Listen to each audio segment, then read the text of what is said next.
नमस्कार दोस्तों। आज हम इस वीडियो में एक Yamaha RX 135 96 मॉडल गाड़ी का फुल डिसमैंटलिंग इस वीडियो में देखने वाला हूँ।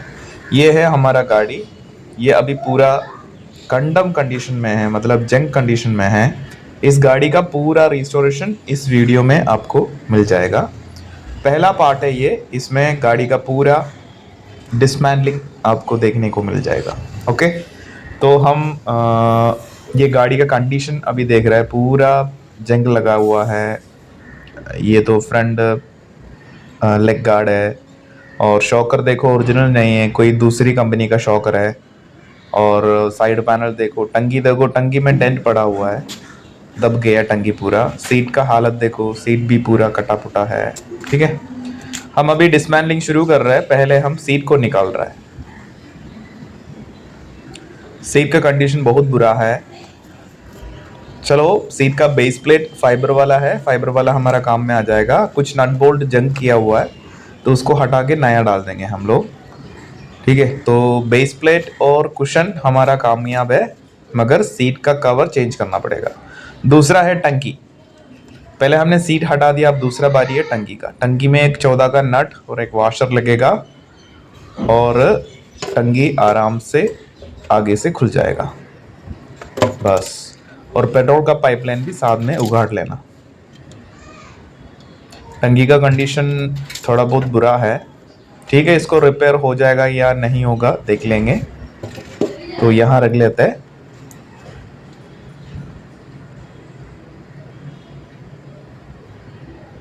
इसका नट बोल्ट हम अलग से रख रहा हूँ।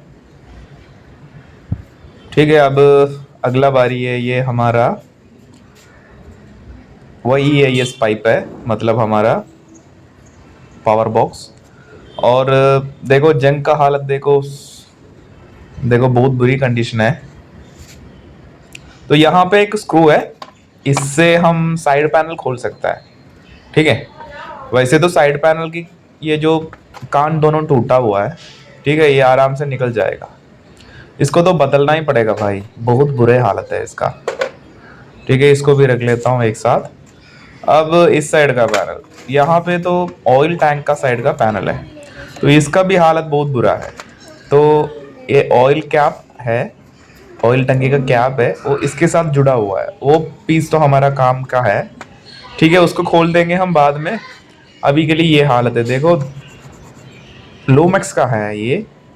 ठीक है, ये भी बदल देंगे हम बाद में। तो अभी बाकी देखते हैं। अभी ये गाड़ी का हालत ये है, देखो पूरा गंदा है गाड़ी, एकदम पूरा गंदा गाड़ी। इसका तो एकदम शेयर टाइप बनाना है हमें। ठीक है, जंग देख रहा है। तो अभी बैटरी खोलेंगे। बैटरी के लिए दो 10 नंबर का नट होता है। ठीक है, ये जो 10 नंबर का स्क्रू खोलेगा तो बैटरी खोल जाएगा। ये इसकी ओरिजिनल का बैटरी नहीं है, ये एक्चुअली बैटरी को किसी ने लेटा दिया। एक्चुअली बैटरी मतलब ऊपर होता है इसका नो, ये पॉजिटिव एंड नेगेटिव पोल्स, इसका तो लेटा के रखा है। ये सोनिक कंपनी का है। वैसे बैटरी ठीक लग रहा है। इसका एक बार चार्जिंग करके देखेंगे, अगर सही है तो इसी को ही वापस यूज कर देंगे। ठीक है, इस वीडियो में मैं बता रहा हूँ, ये एक सीरीज है, ये पहला वीडियो है। अब इसका इंजन का खोलने का वीडियो होगा, फिर आगे मतलब 3 पार्ट में पूरा मैं कंप्लीट कर दूंगा। साथ में रहिए। इसका प्लस पॉइंट क्या है इस वीडियो में बताएंगे, कि बहुत सिंपल तरीके से कैसे RX 135 को रिबिल्ड करना, वो भी बहुत कम पैसे में। लो बजट वाला एक रिस्टोरेशन है। ऐसे नहीं है कि भाई 70-60 हज़ार रुपये का रिस्टोरेशन, नहीं। हम एकदम 5-6 हज़ार रुपये में गाड़ी एकदम बढ़िया बना के दिखाएंगे आप लोगों को। साथ में रहिए। ठीक है, ये हो गया हमारा ऑयल टैंक। ऑयल टैंक को तो हम वैसे तो सर्विसेबल नहीं बनाएंगे, क्योंकि ऑयल टैंक, मैं तो प्रीमिक्स का सपोर्टर हूँ। ऑयल टैंक लगा दिया तो कोई मतलब नहीं है। ठीक है, तो ये हो गया हमारा पावर बॉक्स। पावर बॉक्स यहाँ से खुलता है, एक छोटा सा स्क्रू खोलने से पावर बॉक्स खुल जाता है। यहाँ पे एक प्लेयर से इसको भी खोलना है। ठीक है, चलो पावर बॉक्स खुल गया, एक काला कलर का। और इसका होस भी है, और उसमें 2 क्लिप्स है, वो दोनों क्लिप्स लगाना है। ठीक है, चलो इसको भी यहाँ रख देते हैं। अगली बारी है CDI का। ये है हमारा CDI, ये फ्यूजी यामाहा का CDI है। वैसे मोरिक, फ्यूजी यामाहा, स्विस बहुत ब्रांड का CDS होता है। इसमें मोरिक और फ्यूजी यामाहा और निप्पॉन ओरिजिनल माना जाता है, बाकी स्विस वगैरह लोकल कंपनीज है। ठीक है, CDI वगैरह बदलने का ज़रूरत नहीं पड़ेगा, वैसे गंदा है, इसको साफ करके ठीक कर देंगे। अब आ गया आगे का लेग गार्ड का, क्रैश गार्ड भी बोला जाता है। तो इसमें 13 का 4 नट है, चारों नट खोल दो, लेग गार्ड अलग हो गया।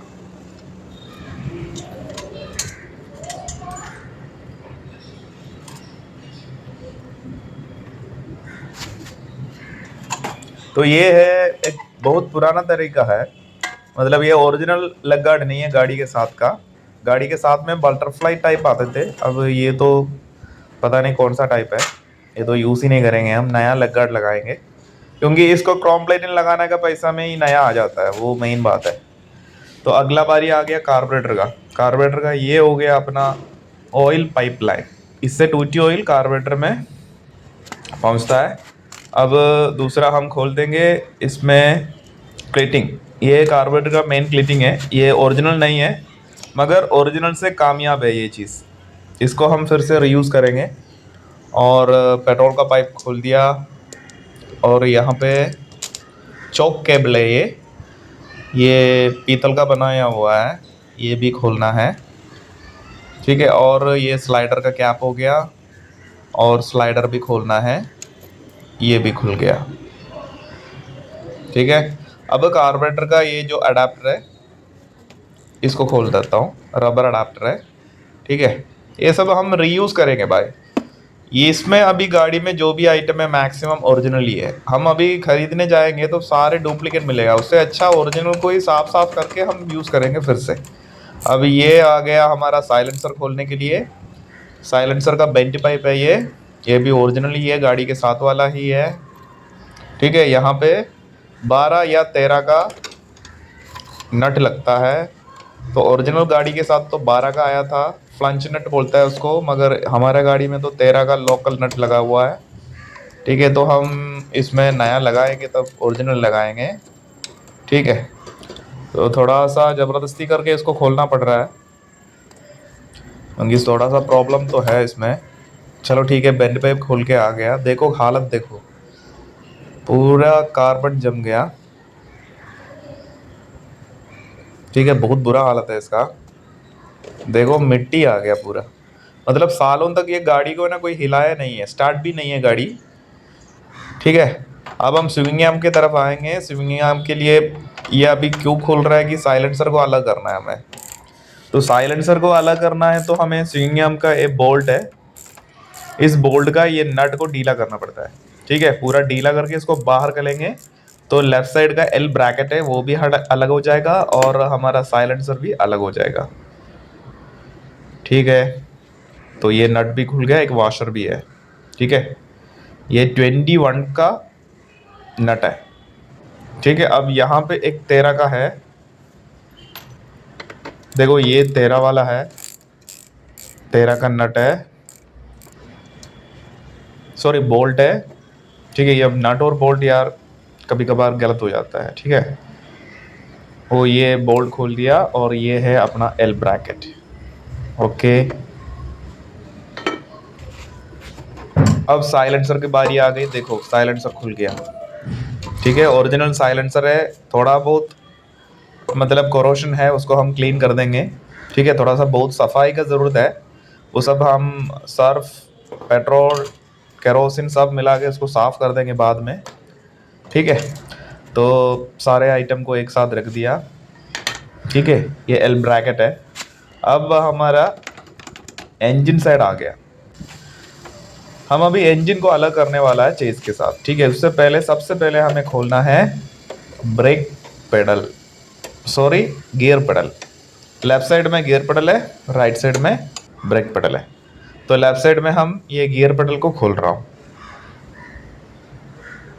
ये 10 नंबर का बोल्ट है, इसको खोलने से गियर पेडल आराम से खुल जाता है।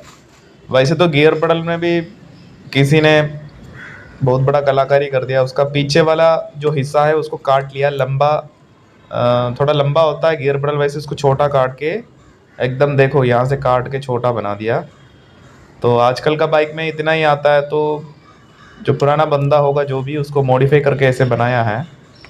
वैसे गलती तो कुछ नहीं है, फिर भी लिवरेज थोड़ा कम लगता है इसमें। ठीक है, और अब देखो ये लेफ्ट साइड मैग्नेट कवर खुल रहा है।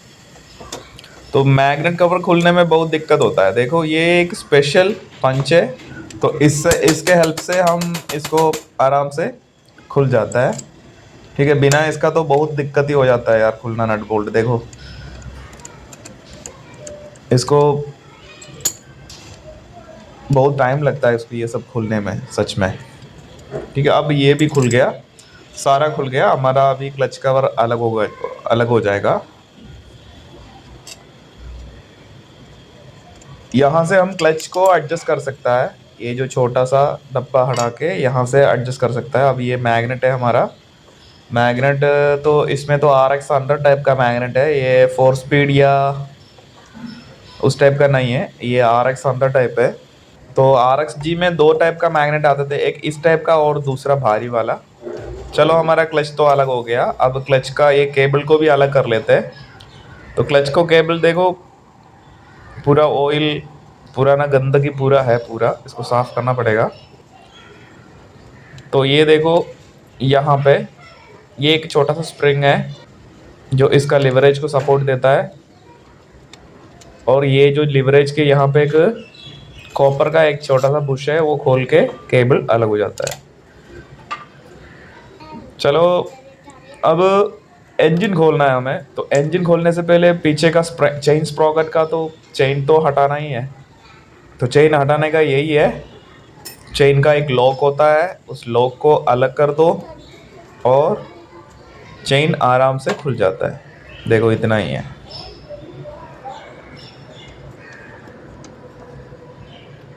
ठीक है, चेन भी खुल गया।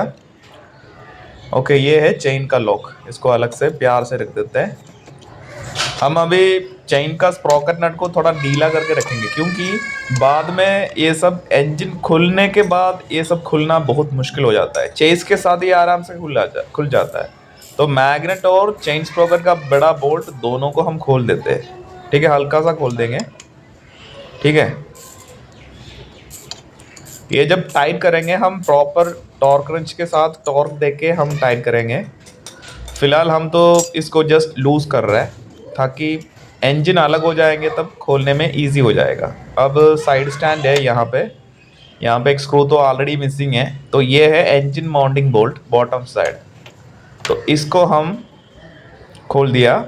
ठीक है, अब ऊपर एक और माउंटिंग बोल्ट है, वहाँ पे 17 का पाना लगता है, तो उसको भी आराम से खोल दो। ठीक है, इसको यहाँ से खुल जाता है, ये यहाँ पे 14 का स्पैनर लग जाता है।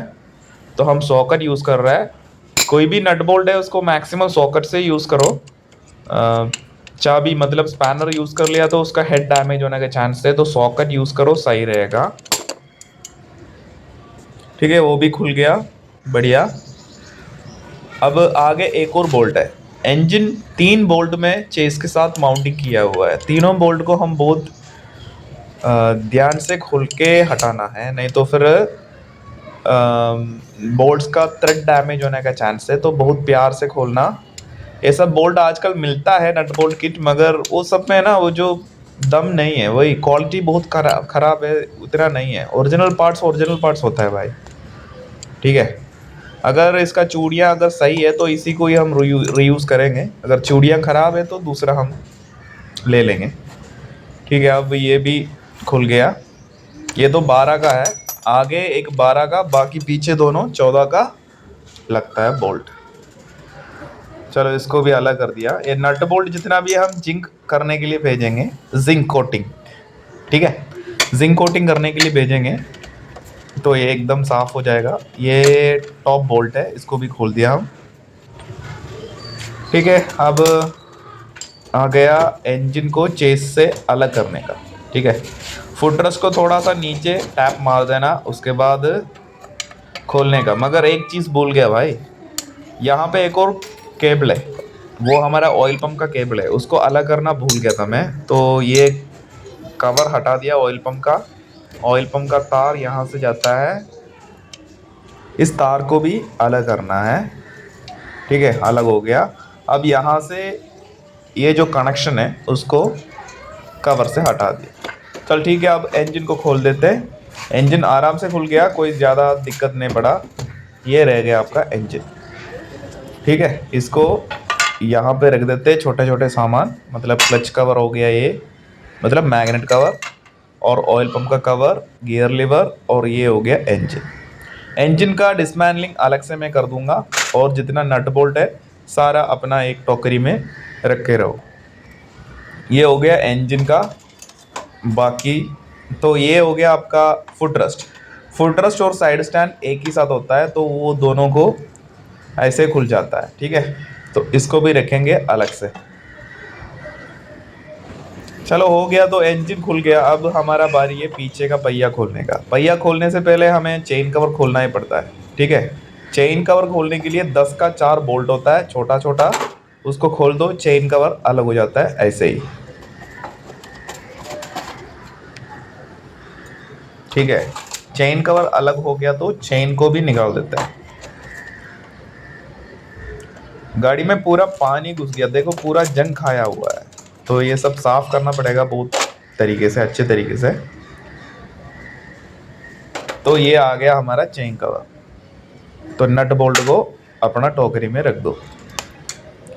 अब आ गया हमारा एयर फिल्टर बॉक्स को खोलने का। एयर फिल्टर बॉक्स एक 10 का बोल्ट से इंजन के साथ कसा हुआ है, तो इसको खोल दो, तो हमारा एयर फिल्टर बॉक्स भी खुल गया। ये ओरिजिनल एयर फिल्टर बॉक्स है, कोई टूटा फूटा नहीं है, तो इसी को हम रीयूज़ करेंगे। अब ये तो किसी को मिलता नहीं है आजकल, बहुत रेयर आइटम हो गया। ये जो रबर का पीस है, ये बैटरी का जो वाटर है वो चेस के साथ होके ख़राब नहीं होने के लिए ये एक चीज़ दिया हुआ है। कुछ लोग बोलता है साइड पैनल का वाइब्रेशन रोकने के लिए, पता नहीं क्या मकसद है इसका। ठीक है, अब हम हैंडल की तरफ आ गया। हैंडल की तरफ हम ये जो 13 का 3 बोल्ट है, मेन बोल्ट, 3 नहीं 4 होता है, ये चारों बोल्ट को खोल दो, हैंडल अलग अलग अलग हो जाएगा। ठीक है,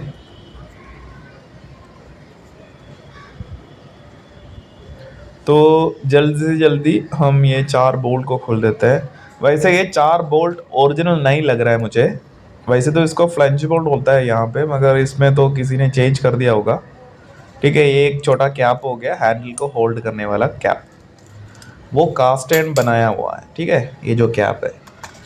ठीक है, हम हैंडल अलग नहीं हो रहा है क्योंकि वायरिंग सिस्टम हैंडल के साथ है, तो हम आगे का हेडलाइट का डूम खोल के अंदर का कनेक्शन को छोड़ देता हूँ। ठीक है, तो एक क्रोकोडाइल प्लेयर है, इसके साथ हमने ये नट को खोला है, बहुत टाइट था, तो ये खुल गया हमारा आगे का हिस्सा। आगे देखो पूरा पता नहीं चींटी घर बनाया हुआ है, पता नहीं क्या है, पूरा गंदगी ही है। ठीक है, तो हेडलाइट का कनेक्शन मैंने छुड़वा दिया। ओके, अभी एकदम सारे कनेक्शन को हटा ही देता हूँ, सारे कनेक्शन को ऐसे ही खोल देता हूँ ताकि इजीली हैंडल को ऊपर से ही खोल सकते हैं। ठीक है, ये हैंडल खोलने के पहले आपको ध्यान रखना है कि फ्रंट ब्रेक का केबल भी छुड़वाना है, तभी ये हैंडल आराम से खुल के आ जाएगा। ठीक है, पूरा केबल इसी में ही है, कोई दिक्कत नहीं, बाद में इसको हम डिसमैंटलिंग कर देंगे। ठीक है, अब इंडिकेटर का बारी आ गया, इंडिकेटर को भी जल्दी खोल देते हैं। तो इंडिकेटर वगैरह हम इसी को ही रीयूज़ करेंगे पूरा साफ करके। तो एक्चुअली हम ये गाड़ी को रिस्टोर करने के लिए मैंने पहले ही बोल दिया आपको, एकदम विद इन बजट रिस्टोरेशन करेंगे। ऐसा नहीं है कि एक शॉप पीस बनाने के लिए, ये शॉप पीस नहीं है, डेली रनिंग गाड़ी है, तो इसको जितना पैसा हमारे पास है वो पैसा लगा के इसको रिस्टोरेशन करेंगे। तो मेरा बजट है 6 to 7 थाउजेंड है, उसके अंदर गाड़ी को एकदम बढ़िया बना देंगे। ठीक है, तो लेफ्ट साइड का इंडिकेटर खुल गया, अब बारी आ गया राइट साइड का। ओके, तो इसमें 13 का एक नट होता है, वो खुलने से वो हो जाता है। एक ही वायर होता है। वैसे तो ये बॉडी अर्थ है दूसरा, ये बॉडी के साथ टच किया हुआ है, इसलिए बॉडी अर्थ करंट हो जाता है। अब आगे सा ये पोकरी खोल देते हैं। ठीक है,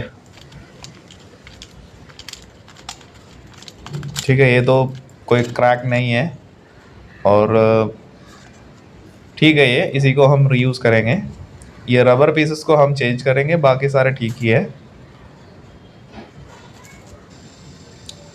चलो, अब हमें स्पीडोमीटर का केबल है के, तो इसको खोल देते हैं। तो एक प्लेयर के मदद से हम इसको खोल दिया। ठीक है, तो हम ये छोटा इसको पूरा एक साथ खोल देते हैं। अब दिखा देता हूँ मैं। यहाँ पे 12 का बोल्ट लगता है। ठीक है, और इसको एक साइड लॉक करके दूसरा साइड खोल दीजिए आप। थोड़ा टाइट था मगर फिर भी खुल गया।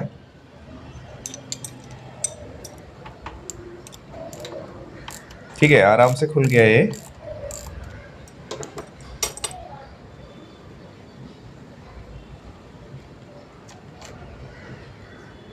तो ये तो ओरिजिनल बोल्ट है भाई, इसको तो हम सिंक प्लेटिंग के लिए करेंगे, तो सिंक होने के बाद तो सही हो जाएगा ये।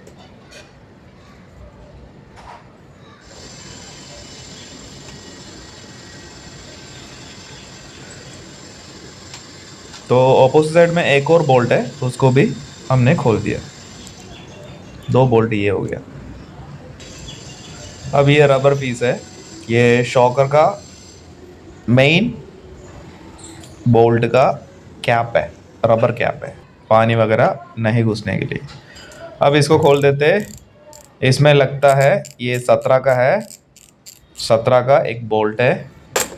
इसको खोल दिया तो हम T stem and top plate, इसको टॉप प्लेट बोलता है, ये टॉप प्लेट अलग कर सकते हैं। एक स्पेशल वॉशर है, ये मिलता नहीं है, बहुत कीमत वाला चीज़ है, इसको खोना नहीं, ध्यान से कहीं रख लीजिए, उसको बफिंग करेंगे। ओके, अब टी प्लेट अलग करेंगे। एक मैलेट का यूज़ करेंगे, हैमर यूज़ नहीं करने का, क्योंकि ये जो पीस है एल्यूमिनियम पीस है, इसमें हैमर से मारेंगे तो निशान पड़ेगा और बेंड होने का भी चांस है। बहुत प्यार से इसको खोल लीजिए, अगर ज़्यादा मार दिया तो एल्यूमिनियम पीस है, ये टेढ़ा मेढ़ा हो जाएगा, फिर अलाइनमेंट से ठीक से बैठेगा नहीं। ठीक है, ओके, वो भी खुल गया। ये स्पीडोमीटर के साथ है, स्पीडोमीटर को हम फिर से अलग से डिसमेंटलिंग करेंगे।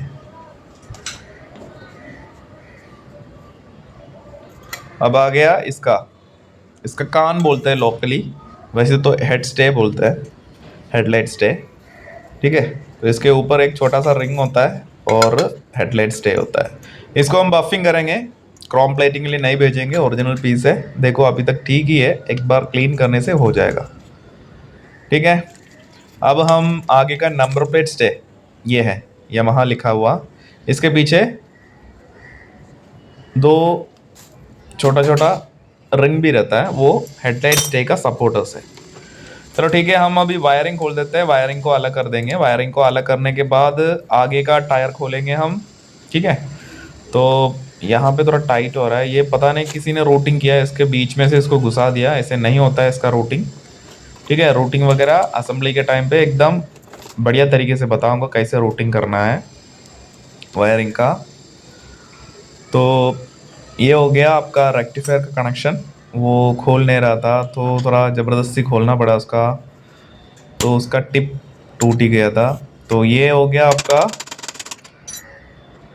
रेगुलेटर रेक्टिफायर, इस दोनों काम करता है, रेगुलेट भी करता है, रेक्टिफाई भी करता है। Rectify means AC to DC, regulate means 14 से 15 वोल्ट तक DC सप्लाई को रेगुलेट कर देगा, उससे आगे बढ़ने के लिए नहीं देगा। तो वायरिंग हमारा खुल गया, तो ये हो गया गाड़ी अभी। ठीक है, तो आगे का हिस्सा हम खोल लेते हैं। ये टी स्टेम का मेन बोल्ट है, इसमें 14 का स्पैनर लगता है, तो 14 का स्पैनर से ये दोनों खोल दीजिए। ठीक है, इसको बस ढीला करना है, पूरे खोलने का ज़रूरत नहीं है। ये हल्का सा ढीला होने से ही हमारा शॉकर का इनर पाइप इससे छूट जाएगा। फिर आराम से हम शॉकर का इनर पाइप को नीचे करके पूरा फ्रंट असेंबली को खोल सकता है। ठीक है, तो देखो देखो दिखा देता हूँ।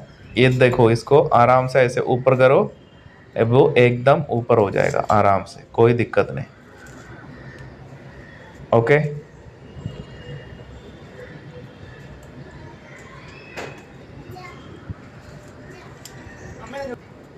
देखो अलग कर दिया मैंने।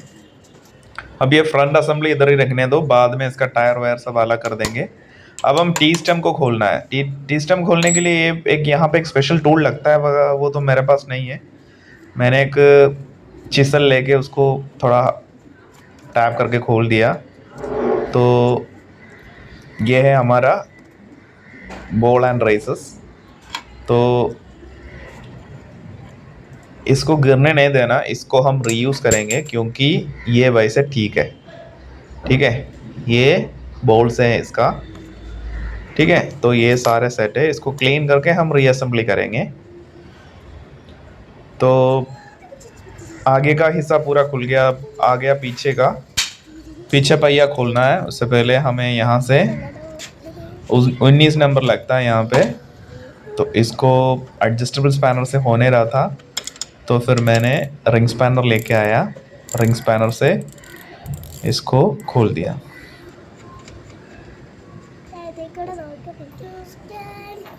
एक वॉशर होता है यहाँ पे, बिना वॉशर का कभी टाइट नहीं करने का। तो यहाँ पे एक ये 13 नंबर का नट लगता है। ठीक है, यहाँ पे एक स्पेशल बोल्ट होता है, वो एकदम, देखो ये तो नॉर्मल 13 का बोल्ट है, ये नहीं है, दूसरा होता है। तो उसको हम खरीदेंगे और इसमें फिट कर देंगे, ये ओरिजिनल नहीं है। ठीक है, अब ब्रेक एडजस्टर को खोल देंगे और एक छोटा सा गुल्लू टाइप है। अब हम करेंगे रियर एक्सिल को खोलने का। यह है रियर एक्सिल। ठीक है,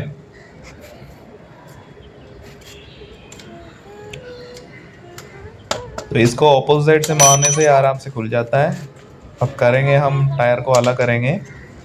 ठीक है, चेन एडजस्टर है, टायर को अलग कर दिया। ठीक है, ये है अपना रबर, ये सब कटा हुआ है, नया पीस डालेंगे ये सब। अब शॉकर को खोल देते हैं। शॉकर में वैसे एंड कैप नट होता है, वहाँ पे तो कैप नट नहीं है, तो नॉर्मल नट लगा हुआ है। ठीक है, देखेंगे हम इसमें क्या कर सकता है। तो ये नया खरीदेंगे तो आई थिंक एक पीस 40 रुपये का है। इसको सिंक प्लेटिंग करेंगे तो भी एक पीस का 40-50 रुपये लगेगा। तो देखेंगे क्या हो सकता है। ठीक है, अभी तो इसको डिसमेंटलिंग करना के पार्ट है इस वीडियो।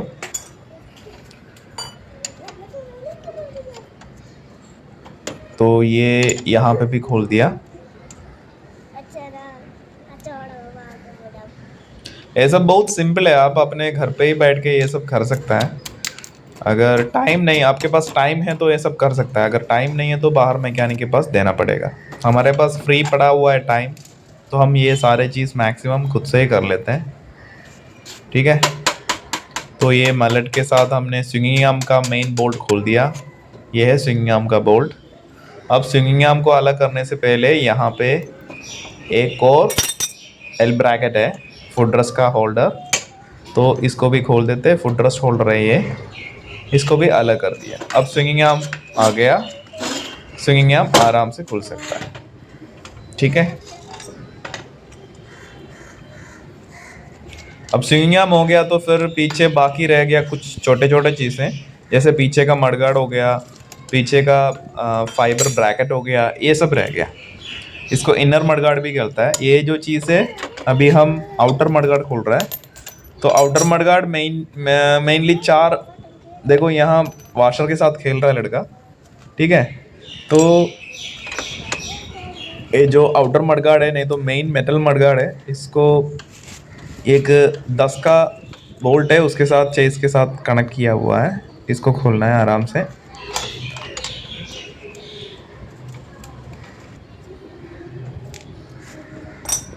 तो आराम से ये खुल जाएगा, देखा।